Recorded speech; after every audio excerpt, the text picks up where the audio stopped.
बंगाल के मुर्शिदाबाद में जिस तरीके से हिंसा हुई, हिंदुओं को पलायन करना पड़ा, उसको लेकर राजनीति गर्म हो गई।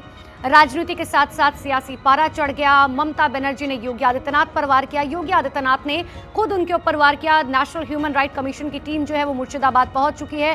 तमाम चीजें हो रही हैं। इन सब के बीच में राज्यपाल बंगाल के आज सीवी आनंद बोस जो हैं वो मुर्शिदाबाद का दौरा कर रहे हैं। जो हिंसा प्रभावित इलाके हैं, जो पीड़ित परिवार हैं, उनसे मुलाकात करेंगे। हालांकि ममता बनर्जी ने उनसे कहा कि भैया आप वहां पर मत जाइए। लेकिन इन सब के बीच में एक सबसे बड़ी जानकारी वो ये है कि बीजेपी अब मांग कर रही है कि बंगाल में मणिपुर की तरह राष्ट्रपति शासन लागू होना चाहिए।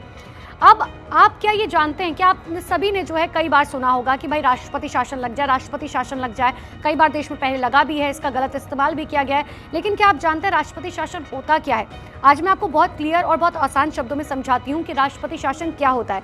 क्योंकि देखिए ये संविधान से जुड़ा हुआ पूरा मामला, इसलिए इसमें फैक्ट्स बहुत जरूरी है।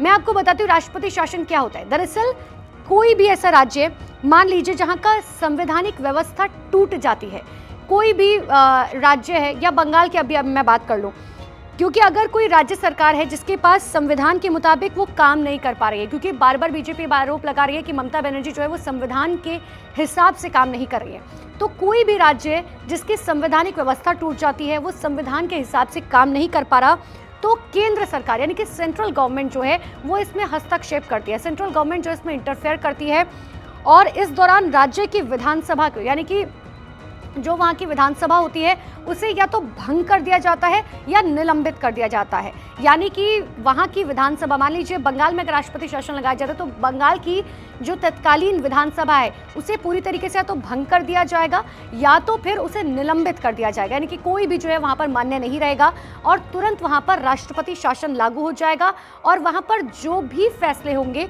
अब आप ये समझिए बहुत इंपॉर्टेंट जानकारी है, पूरे राज्य का प्रशासन जो है वो केंद्र के जरिए यानी कि सेंट्रल गवर्नमेंट के जरिए, मोदी गवर्नमेंट के जरिए राज्यपाल के पास चला जाएगा। अगर बंगाल के अंदर ऐसा लागू होता है राष्ट्रपति शासन, तो अभी समझिए सारी जितनी भी पावर है फैसले लेने की, कोई भी फैसला लेने की, वो सब कुछ सेंट्रल इंटरफेयर करते हुए राज्यपाल यानी कि सीवी आनंद बोस के पास चला जाएगा और ऐसे लगता है राष्ट्रपति शासन।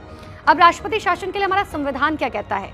बी.आर. अंबेडकर ने जो है संविधान जिसे लिखा था उसको लेकर जो है क्या कुछ संविधान कहा गया है। देखिए, भारतीय संविधान के अनुच्छेद 356 में राष्ट्रपति शासन का जिक्र है।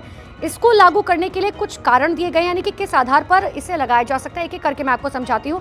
राज्य में संवैधानिक संकट, सबसे पहला होता है कि राज्य में संवैधानिक संकट यानी कि राज्य सरकार जो है अगर वो संविधान के हिसाब से कामकाज नहीं कर पा रही है, जैसे कि कानून व्यवस्था बिगड़ जाए, जैसे कि मुर्शिदाबाद में हो रहा है, आग लग रही है, लोग पलायन कर रहे हैं, वहां पर लोग के घर तोड़े फोड़े जा रहे हैं, या तो फिर दूसरा कारण होता है सरकार अपना जो है बहुमत खो दे, किसी भी वजह से मान लीजिए विधायक टूट गए या कुछ भी हो गया, सरकार अगर अपना बहुमत खो देती है, या तीसरी वजह होती है कि कोई बड़ा प्रशासनिक संकट हो जाए, तो ऐसे में राष्ट्रपति शासन जो है वो लगाया जा सकता है।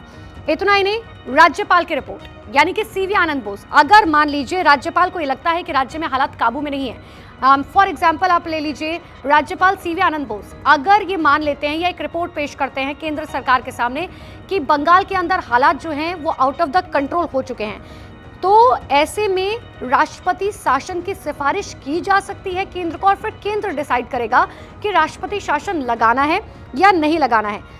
इतना ही नहीं, आपको याद होगा कुछ समय पहले मणिपुर में राष्ट्रपति शासन लगा था। मणिपुर में क्यों लगा था आपको याद होगा, वहां पर किस तरीके से हिंसा हुई थी।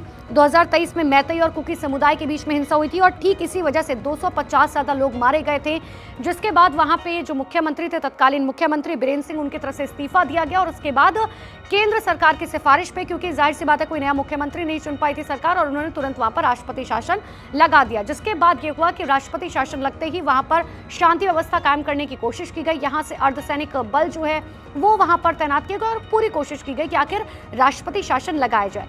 तो अब आपने ये समझ लिया कि आखिर राष्ट्रपति शासन क्या होता है और बंगाल में कितने ज्यादा चांसेस है राष्ट्रपति शासन लगने के।